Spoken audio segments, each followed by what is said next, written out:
Hey guys, it's Cam here. It's 4th of August, Friday. It's the afternoon. I just got in from Germany late last night from a work trip, and then so now I'm driving up to Montrose, which is up towards Ridgeway and Array, and I'm going to go biking tomorrow. Hopefully I don't fall asleep. It's been a long week with being in Germany. I've got my Red Bull, and for those Kiwis, you'll know it, the old peanut slab. So I'm going to have that a bit later. But yeah, so I thought I'd just do a quick video, partially to keep my mind occupied and not fall asleep. So for those interested in how I came to ride betas and get into adventure riding, I thought I'd just do a quick spiel just to talk through that. But so tomorrow though, I'm gonna go and do Engineers, Cinnamon, Hurricane.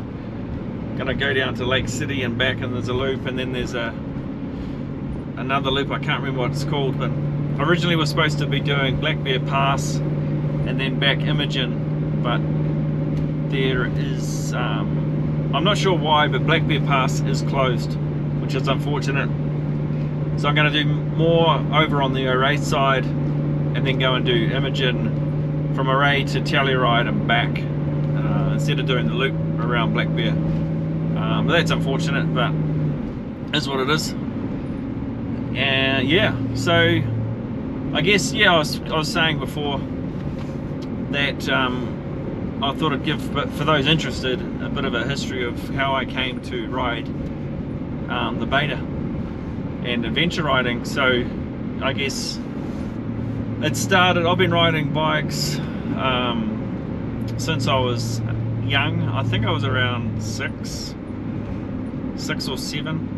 I know a lot of people start earlier than I did, but I started riding motocross on a 1980, or might have been a 1979 Yamaha MX-80.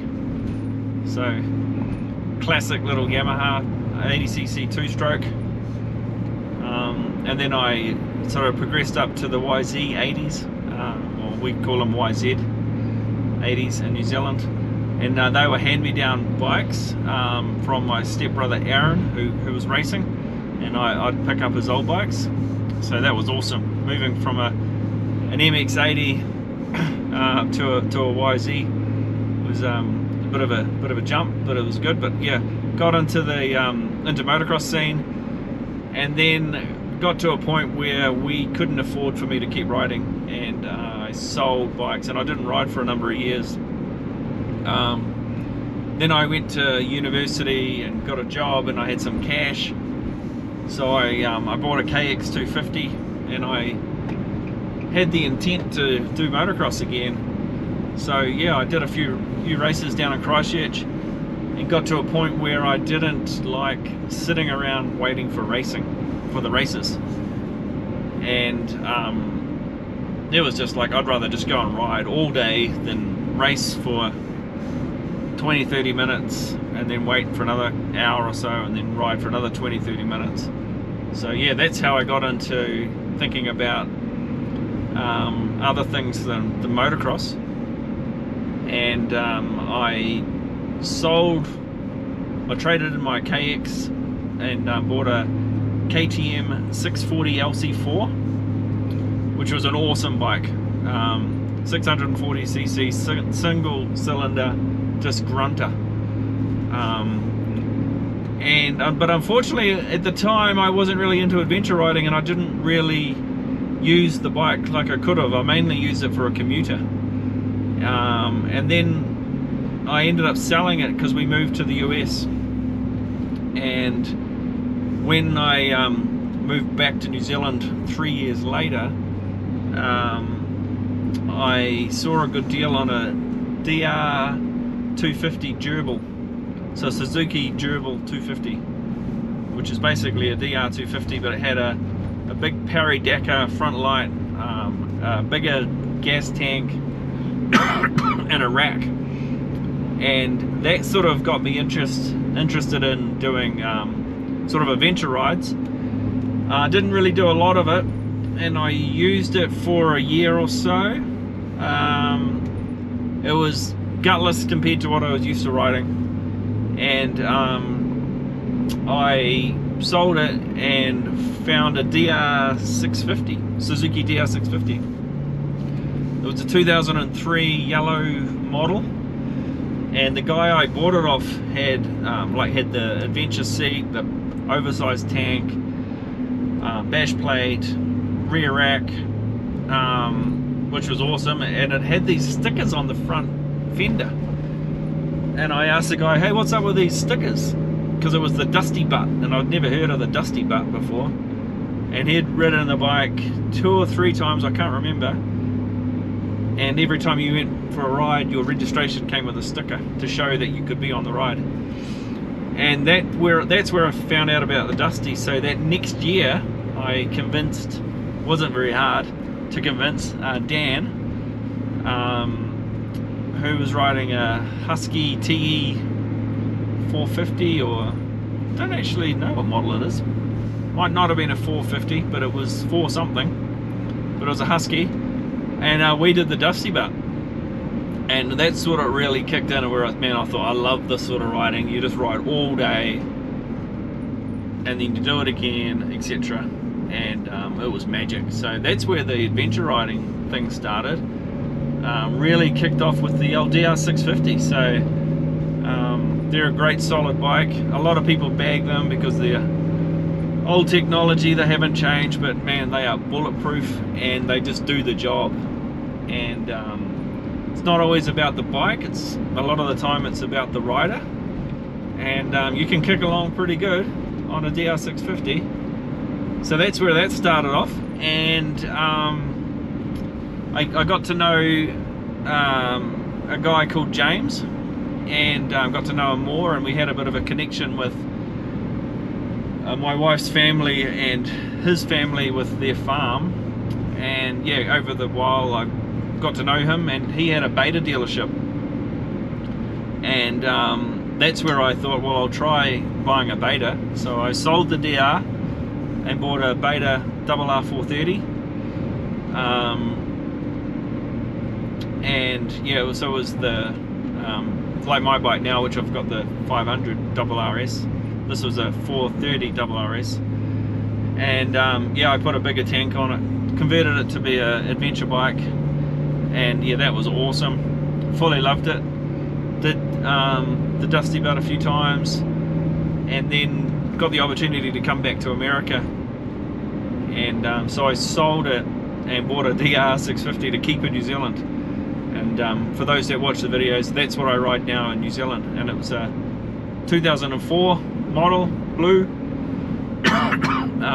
blue one, because I didn't want to keep the Beta with fuel injection and stuff just sitting in a container or sitting in a shed not being ridden, whereas the DR, it just works every time out of the box. And I thought that it would be a much better bike to sit and not be ridden, and be ridden like once a year, than the Beta. So that's why I've got a current DR650, because I ride it back in New Zealand when I go to do the Dusty. Did it this year, and I did it the year when we moved over to the US in 2020, and got the flights and everything booked for next year as well, so I'll do that again. But yeah, I loved the Beta that I had, and so the bike that I bought in America, which I ride now, is the Beta 500 RRS. And the reason I went with the 500 versus the 430 was I thought I'd be doing longer rides. I thought having a bigger displacement, it's better than the 430. And people were warning me, oh, it's too much power, etc. But I find the power really manageable. I ride at elevation, so I don't actually know what it's like at sea level, which I'm used to riding, so probably a little bit more grunty, but I love that bike. It's a very low down torque power, it's like a tractor, and I can just go anywhere basically, and The reason as well as I like the betas is they're very light. It's just like an enduro bike that's road legal, so they're very light.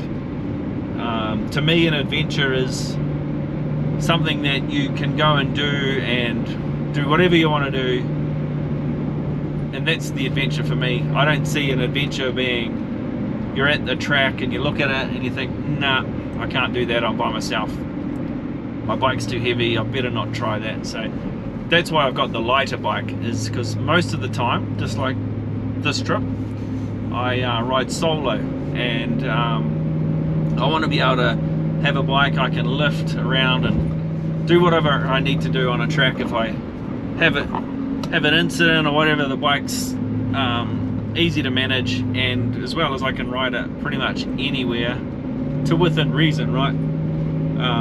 I don't do too much crazy things when I'm by myself, but definitely not limited to the bike. It's more I'm limited to by my own riding skill.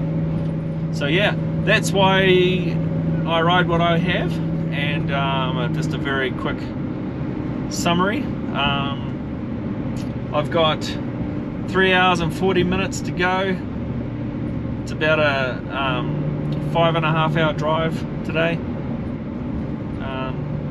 So yeah, chipping away. Now I'm going to crank into my peanut slab, I think.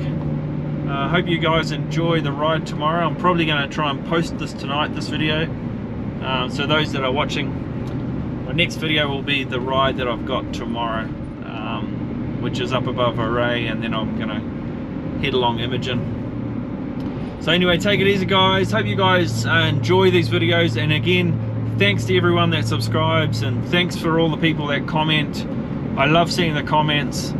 I love answering questions, and in some cases some of the random stuff that I do helps people, and that's awesome. People can take it or leave it, but it feels cool to be able to even just give people my thoughts and ideas and answer questions and stuff for what works for me.